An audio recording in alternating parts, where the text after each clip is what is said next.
Hello दोस्तों, मैं Sudha Singh ideal institute में आप सभी का बहुत बहुत स्वागत करती हूँ।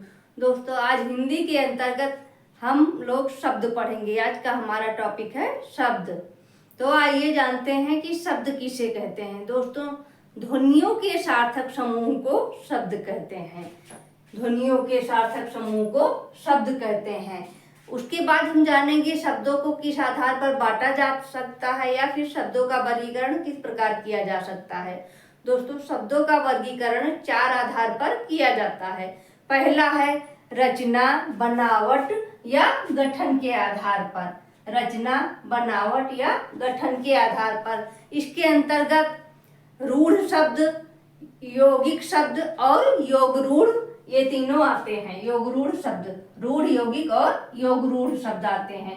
दूसरा है हमारा उत्पत्ति, स्रोत या इतिहास के आधार पर। दूसरा है हमारा उत्पत्ति, स्रोत या आधार के आधार पर। इसके अंतर्गत दोस्तों तत्सम, तद्भव, देशज और विदेशज शब्द आते हैं।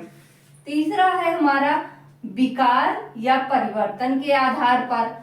विकार या परिवर्तन के आधार पर शब्दों को कितने भागों में बांटा गया है? विकार या परिवर्तन के आधार पर शब्दों को 2 प्रकार में बांटा गया है। कौन कौन से? विकारी शब्द और अविकारी शब्द। आगे चल के हम लोग इसको विस्तृत में पढ़ेंगे।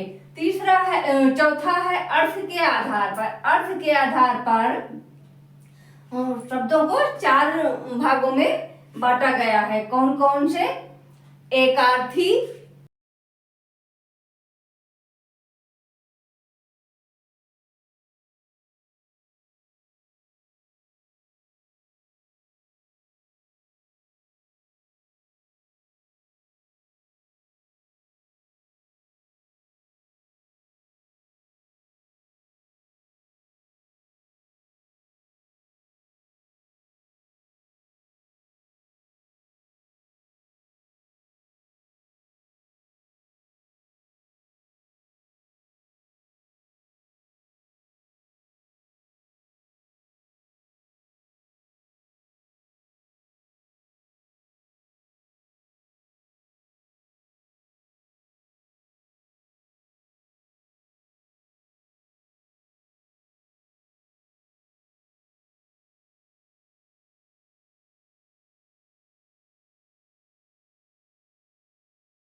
तीसरा है हमारा योग रूढ़ शब्द। योग रूढ़ शब्द, इसमें क्या होता है दोस्तों? योग रूढ़ शब्द वह शब्द जो दो शब्दों के योग से मिलकर वह शब्द जो दो शब्दों के योग से मिलकर बनते हैं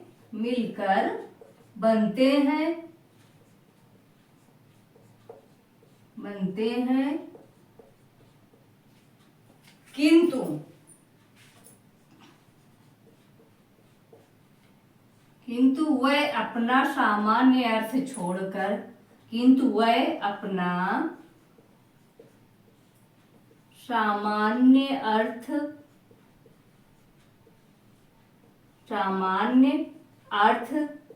छोड़कर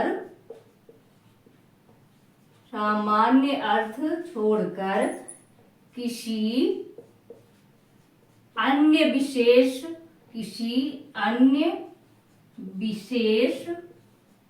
अर्थ के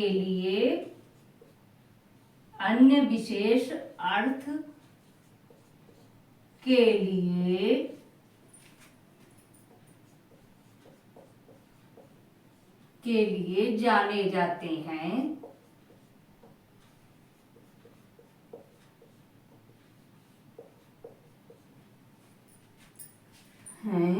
योग रूढ़ शब्द कहलाते हैं। योग रूढ़ शब्द कहलाते हैं।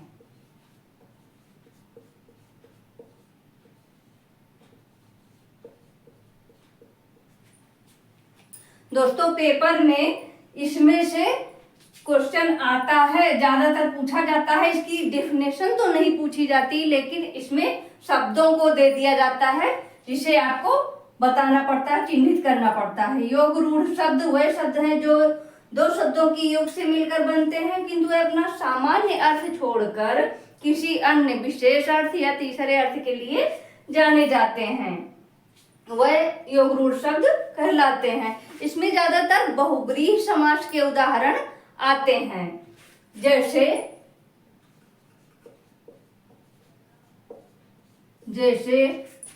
लंबोदर,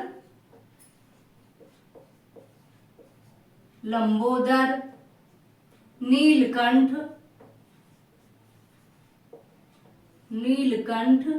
मुरलीधर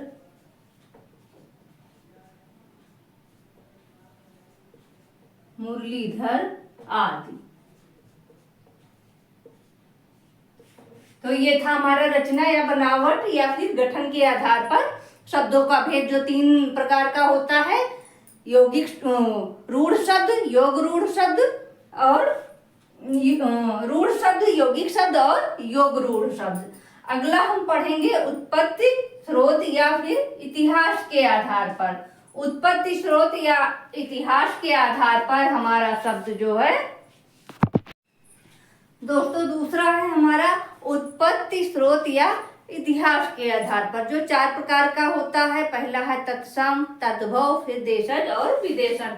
तत्सम शब्द वह शब्द जो सीधे सीधे संस्कृत से आते हैं, वह शब्द जो सीधे सीधे संस्कृत से आते हैं,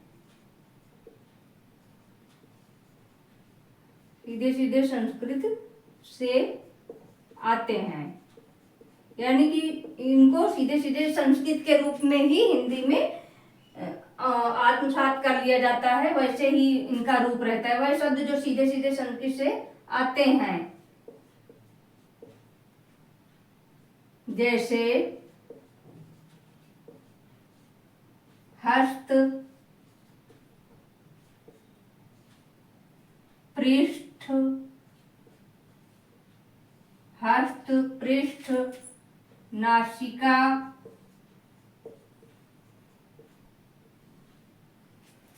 वह शब्द जो सीधे सीधे संस्कृत से आते हैं और उसी रूप में स्वीकार कर लिए जाते हैं वह तत्सम शब्द कहलाते हैं। जैसे हस्त, पृष्ठ, नासिका, ये शब्द जो है हमारे तत्सम शब्द हैं।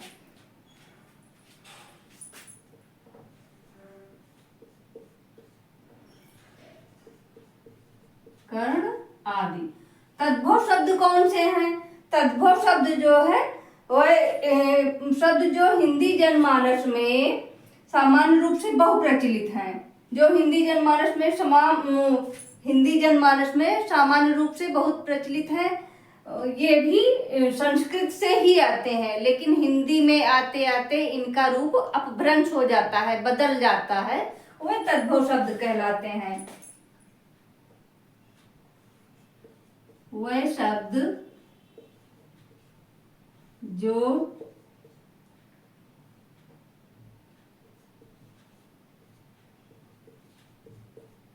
हिंदी जनमानस में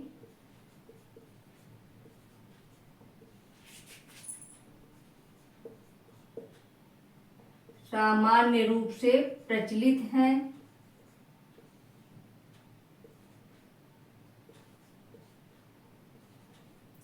सामान्य रूप से बहुप्रचलित हैं,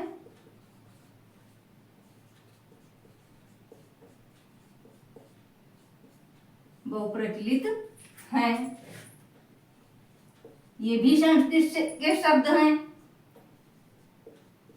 ये भी संस्कृत के शब्द हैं।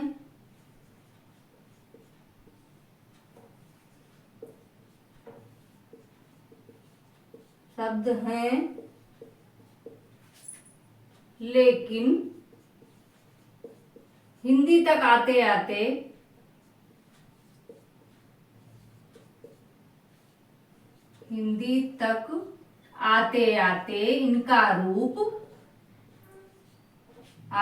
इनका रूप अपभ्रंश हो जाता है। हिंदी तक आते आते इनका रूप अपभ्रंश हो जाता है, अपभ्रंश हो जाता है। जैसे अपभ्रंश हो जाता है।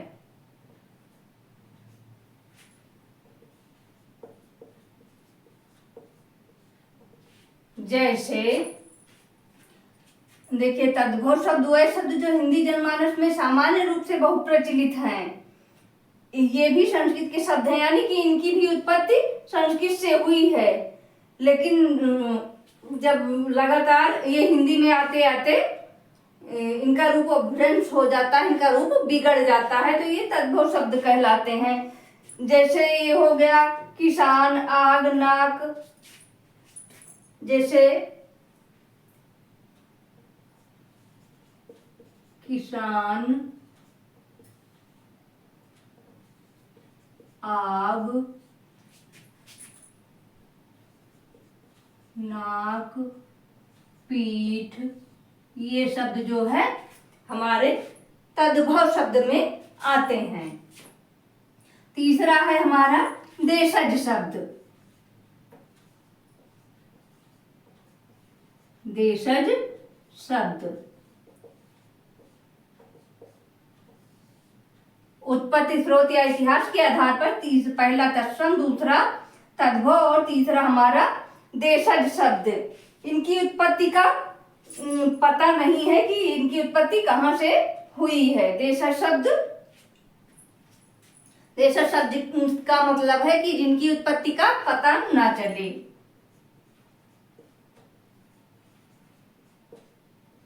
जिनकी उत्पत्ति का पता न चले, वह देशज शब्द कहलाते हैं। ये कभी कभी आवाज के आधार पर इनको प्रयोग कर लिया जाता है, जैसे खटखटाना, थरथराना, फड़फड़ाना, तो ये सभी देशज शब्द में आते हैं, जिनकी उत्पत्ति का पता ना चले वह देशज शब्द के अंतर्गत आते हैं। ये जो है कहाँ से आए इनकी कोई जानकारी नहीं है। जैसे जो है हिंदी बोलचाल में बोला जाता है थरिया, लुटिया, जैसे थरिया, लुटिया,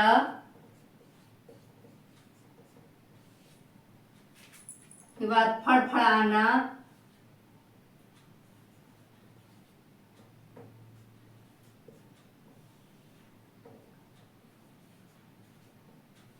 थरथराना,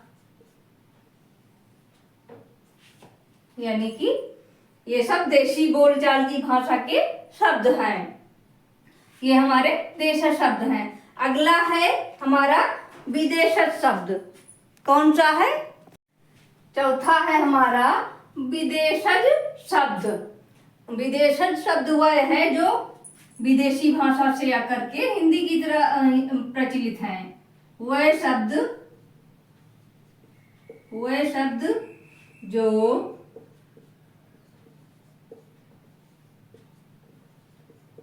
विदेशी भाषा से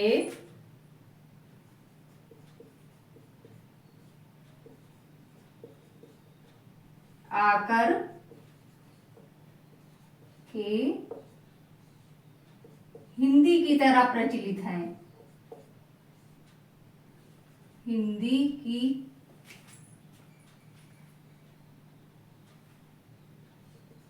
की तरह प्रचलित हैं। हिंदी की तरह प्रचलित हैं। जैसे पेन,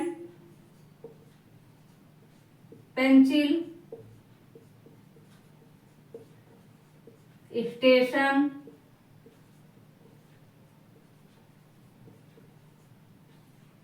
ओट आदि।